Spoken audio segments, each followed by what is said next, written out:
Kosovo Specialist Chambers is now in session. Be seated. Të gjithë më këmbë, dhomat e specialistëve të Kosovës shëlin seancën. Koha që është që ka kaluar, sa do që të ketë qenë e rëndë dhe vështirë, do të ishte me vlerë. Dhe të gjitha ajo boj që është harxuar në mira faqet e dosjeve përfundimtare, fondet që janë shpenzuar për këtë gjykatë, do të jenë me vlerë për viktimat dhe për të gjithë. Do të jenë me vlerë për Kosovën dhe për tërë popullatën e saj, pavarësisht e përkatësisë etnike. Si dhe edhe me vlerë për sa përket fqinjeve të saj Serbisë dhe Shqipërisë. Kjo do të bëjë që përfundimi i gjykimit të Veselit këtu për një kohë prej më se 5 vitesh do të jetë sukses, jo vetëm për shkak se do të lirohet një person i pafajshëm, por do të vendosë edhe precedenti që brezët e ardhshëm do ta zbatojnë. Gjëja e fundit që duam në këtë është që brezët e ardhshëm në Kosovë dhe në rajon më gjithësisht të mos kenë besim në shtetin ligjor për shkak se është shkelur hapur në këtë çështje gjyqësore. Të nderuar gjykatës, ju si gardianët e shtetit ligjor, tani në fund të këtij gjyqi të gjatë keni në dorë argumentet e ZPS-s kundër zotit Veselit dhe jeni ju të nderuar gjykatës të cilët do t'i jeni përballë, do ta pengoni këtë përpjekje të kotë të ZPS-s me qëllim që të mos shtrëmrohet drejtësia të gjykatës. Ju jeni pjesë e traditës të gjykatësve ndërkombëtare të cilat janë caktuar për të ndarë faktin nga shpikjet në këtë konflikte të armatosura. Kjo është një traditë e cila vjen që nga Nurembergu dhe përfundimi i luftës së dytë botërore dhe shpresojmë që do të vazhdojë edhe në të ardhmen. Gjykimi juaj do të jetë pjesë, do të zërë vetë në këtë histori dhe nuk do të harrohet.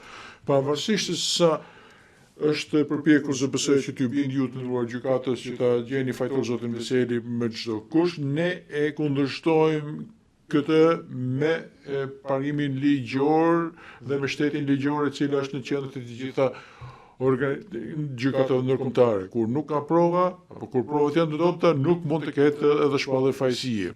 Ekuivalenti në Amerikë është që një prokuror mund të ngrejë një çështje edhe kundër një sanduiçi me prosciutto. Dhe ky rrezik ekziston gjithkohën në kushtet e një lufte guerilase, kur nuk ka proces verbale të rregullta, vetëm copëza letrash, ku niveli të propagandës dhe mburrja është niveli të lartë. Edhe kjo vjen edhe nga ato që luftojnë dhe nga ato që komentojnë, dhe më pas kemi dëgjuar komentet lidhur me këtë, dhe më pas shënjeshtrohen me gisht të gjithë ato në gjitha drejtimet, por në fakt humbet besimi në tërë shoqërinë, por rreziku mbetet i pranishëm kur i akuzuari është shefi i inteligjencës dhe pa nevojë për asnjë provë mund të krijohet ideja e një burri apo mashkull misterioz i cili nga hijet është i gatshëm që të bëj krime. Dhe sipas këtij mendimi të përgjithësuar, thot, a nuk grumbullojnë njerëzit e inteligjencës informacion për të tjerë, ta shfrytëzojnë kundër tyre dhe ashtu në atë mënyrë kanë edhe licencë për të vrarë. Në stilin James Bondit 007-s. E kështu më radhë. Është pikërisht këto thjeshtëzime të intuitave dhe të përshtypjeve të cilat në mënyrë krejt të pandërgjegjshme mund të thurën në formën e një rrëfimi që tregon fajësi, por në fakt nuk është asgjë më shumë se sa një interpretim i pa vërtetuar me anë të cilës nuk sigurohet drejtësi, as për viktimat dhe as për zotin Veseli. Ju nuk mund të injoroni atë çfarë ka bërë Serbia, sikurse Serbia të ishin thjesht dele që kalonin gjatë natës. Ky është rast klasik i dy standardeve të ndryshme të përdorura nga ZPS-ja. Dëshmitë tregojnë se sistemi i apartheidit është ushtruar nga Serbia në këtë kohë. Ky është një sistem që e ka stanafillën në Afrikën e Jugut, që fatmirësisht i dha fund këtij sistemi në fillim të viteve 90. Ndërkohë, kjo situatë po shkonte në drejtim të kundër për shkallëzohej në Kosovë. Dhe ndërkohë që autorët e veprave kërkuan pajtim në Afrikën e Veriut dhe kërkuan ndjesë për atë çfarë kishin bërë, në Kosovë arkitektët serb dhe ekzekutuesit bën të kundërtën. Ata akuzuan persona që kanë vuajtur në atë sistem dhe kërkuan që këta që kishin vuajtur të gjykoheshin. Dhe në fakt, ata jo vetëm kaq, por edhe dhanë provat që kjo të bëhej. Për t'i thënë ndërkombëtarëve që ju kemi thënë që këto TUCK-s janë rrugaç, janë të pabindur. Ne kemi pasur të drejtë për ato çfarë kemi bërë në Kosovë. Dhe donim pra që ky sistem apartheidi të validohej, të vlerësohej. Dhe gjykata duhet që të shikojë me kujdes dëshmitë e dhëna nga shteti serb, ashtu siç është bërë në Afrikën e Jugut apo në vende të tjera. Pra duhet shikohen motivimet më të thella dhe origjina e dokumenteve apo e dëshmive të caktuara. Dhe duhet kushtuar rëndësi e veçantë dokumenteve që janë dhënë nga këto autoritete. Sigurisht do cekim shënimet e dokumente të tjera, duhet trajtuar gjithashtu edhe autenticiteti, zinxhiri i ruajtjes e të tjerë.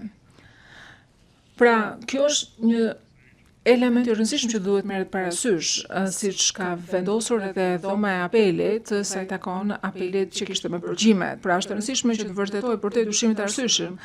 Dhe sipas dhomës së apelit, është shumë e rëndësishme që të shikohen me shumë imtësi provat që janë dhënë nga autoritetet serbe lidhur me përgjimet dhe me dokumente të tjera. Ne parashtrojmë që kjo është diçka që duhet ta bëni realisht, se është tjetër gjë që ti japësh të gjitha dokumentet në grup pa vënë në diskutim asnjë prej tyre, por është tjetër gjë që të shohësh me hollësi se çfarë origjine kanë këto dokumente, çfarë autenticiteti kanë ata, dhe kjo duhet të bëhet absolutisht në shumë hollësi si punë. Ne parashtrojmë që këto dokumente nuk janë autentike. Në çdo rast, edhe nëse do shikoni pamje të parë, do të thënë këto janë dokumente të cilat nuk konfirmohen nga burime të tjera, por thjesht janë një pirg dokumente që kanë ardhur nga Beogradi dhe asgjë më tepër se sa kaq. ZPS-ja dëshiron që të ngasë jo 2 kuaj, po 5 kuaj në të njëjtën kohë. Pra, nga njëra anë thotë që është një person i brendshëm që ka njohuri të vërteta, thotë që personi nuk është pjesë e rrethit të brendshëm, ka gënjur lidhur me kriminalitetin e UÇK-s, sepse duhet ta kishte ditur për shkak të rolit që kishte, por ka të drejtë kur flet për bashkëpunëtorët, por megjithatë, pavarësisht të gjithave, është i friksuar. Pse e bën prokuroria këtë gjë? Këtë nuk kuptojmë. Arsyeja është sepse ata nuk kanë asnjë çështje kundër zotit Veseli, kështu që duhet të shpërndahen në të gjitha drejtimet e mundshme si në cirk, në mënyrë që të gjejnë diçka kundër tij. Dëshpërimi të bën qesharak, sipas nesh. Në qoftë se ZPS-ja ju thotë ju të nderuar gjykatës që asaj duhet që të ishte novatore për të testuar këto çështje të mëdha ndërkombëtare me të gjitha këto lloj dinamikash të ndryshme, unë do parashtroja që kjo nuk është përgjigje e besueshme, se kur nuk ka provat janë e vetmja rrugë që duhet që të ndjekin prokurorët. Nëse nuk ke prova, thjesht mos reakt akuz. Standardet nuk mund të zbriten, nuk mund të ulen për pretekstin e luftës për drejtësi ose për arsye të ndryshme që mund të përmend ZPS-ja.